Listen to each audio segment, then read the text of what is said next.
दोस्तों नमस्कार। आज की कहानी है जेठ जी हद है बेशर्मी की, उलझते रिश्ते, भाग 1।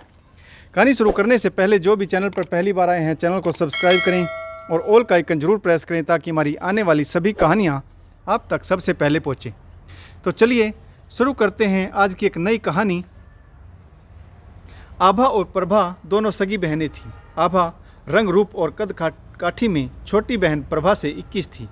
वह पढ़ाई में भी होशियार थी, जिसके चलते उसे जल्दी ही टीचर की सरकारी नौकरी भी मिल गई थी।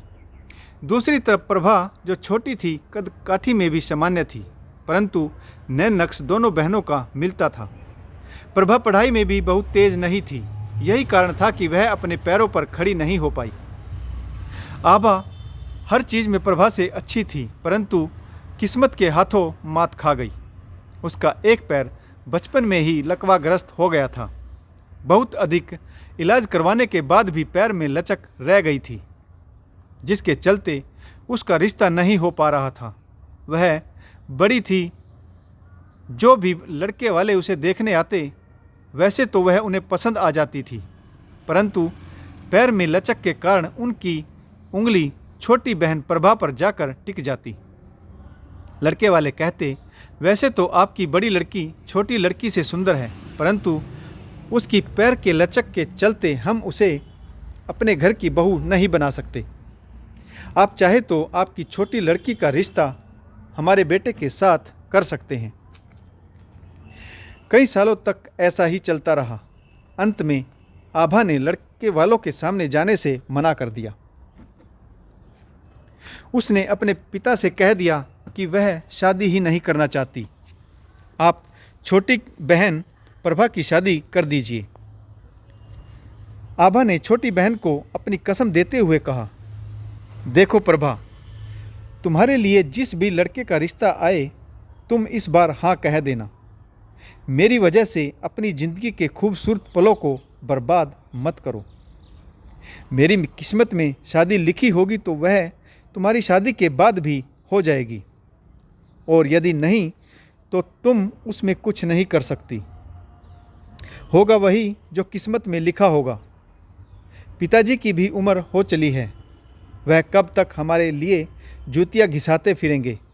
कम से कम एक बेटी का विवाह करके तो बेफिक्र हो ही जाएंगे। इसलिए जब अगली बार अखिल का रिश्ता प्रभा के लिए आया तो उसने शादी के लिए हाँ कह दी। अखिल गांधीनगर में इंजीनियर के पद पर था। दिखने में भी बहुत सुंदर था। 3 भाइयों में अखिल दूसरे नंबर पर था। बड़े भाई ने शादी नहीं की थी। उनकी एक सबसे बड़ी बहन थी जिसकी शादी हो चुकी थी। परिवार लखनऊ में रहता था, परंतु जॉब के चलते अखिल गांधीनगर में ही सरकारी क्वार्टर में रहता था। गांधीनगर में ही इंदौरा नेचर पार्क के पास ही प्रभा का घर था। अखिल के क्वार्टर से प्रभा के घर जाने में महज आधा घंटा ही लगता था। प्रभा शादी के 2 दिन बाद ही अखिल के साथ गांधीनगर आ गई थी। इसके बाद 1 वर्ष से भी अधिक समय हो गया था। वह अपने ससुराल नहीं जा पाई थी, परंतु मायके नज़दीक होने के कारण वह जब चाहे मायके चली जाती थी। लखनऊ से प्रभा की सास का फ़ोन आया तो उन्होंने छोटे बेटे निखिल का रिश्ता पक्का होने की बधाई देते हुए अखिल और प्रभा को शादी में हफ्ता 10 दिन पहले पहुंचने के लिए पहले से ही कह दिया था और कहा कि अपनी छुट्टियों का प्रबंध कर लेना। छोटे देवर निखिल की शादी कानपुर के इत्र व्यापारी की बेटी सुनिधि से तय हुई थी।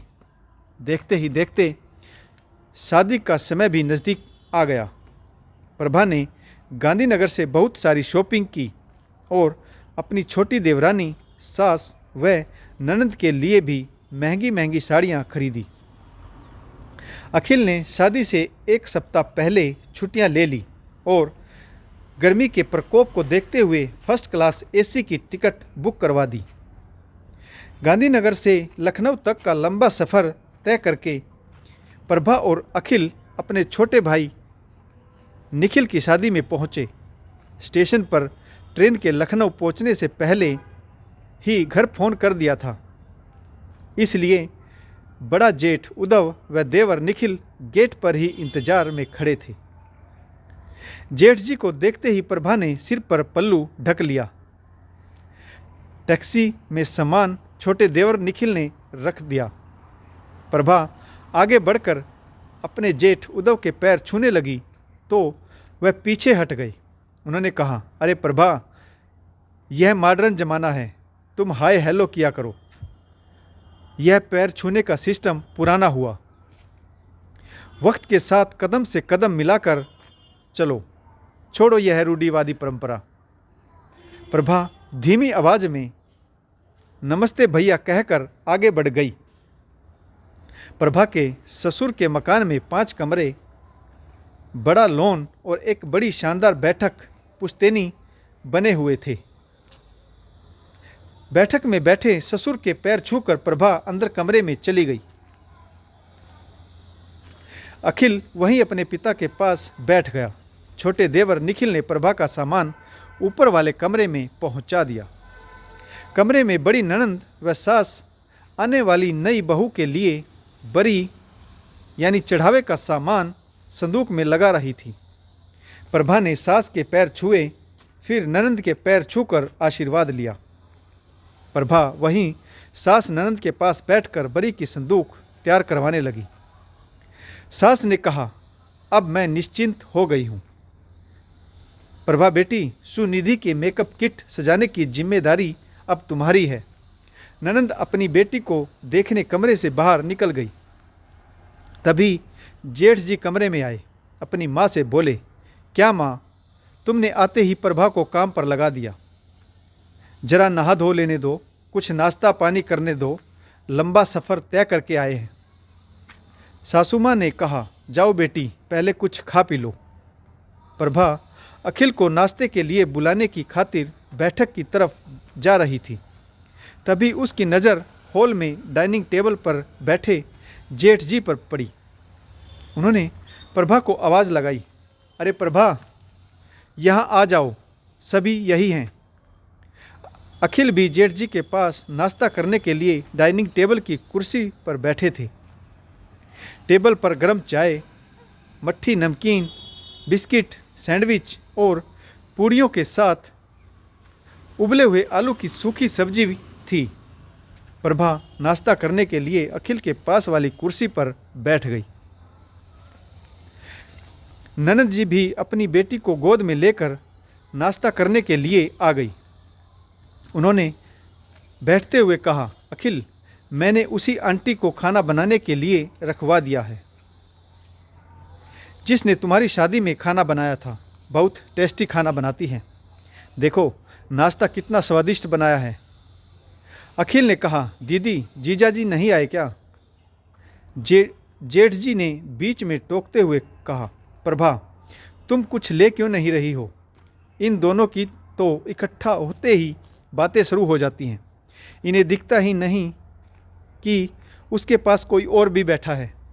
अखिल ने प्रभा की प्लेट में नाश्ता परोस दिया। कुछ समय के लिए वहाँ पर खामोशी छा गई। प्रभा ने तिरछी नज़रों से देखा। जेठ जी की नज़रें उसी पर टिकी थी। ध्यान भटकाने के लिए प्रभा ने कहा, दीदी, निखिल कहाँ है? वे नाश्ता नहीं करेंगे क्या? और आपने बताया नहीं जीजा जी कब तक आ रहे हैं? दोस्तों, कहानी के अगले भाग में पढ़ें प्रभा जेठ जी के साथ उलझते रिश्ते और जेठ जी के छिछोरेपन को किस तरह से मात देगी। आशा करता हूँ आपको यह कहानी ज़रूर पसंद आई होगी। अगर आपको कहानी अच्छी लगे तो कमेंट्स करिए, लाइक करें और शेयर करना बिल्कुल ना भूलें। तो कहानी पढ़ने के लिए आप सभी का बहुत बहुत धन्यवाद। जय हिंद, वंदे मातरम, भारत माता की जय और जय जवान, जय किसान।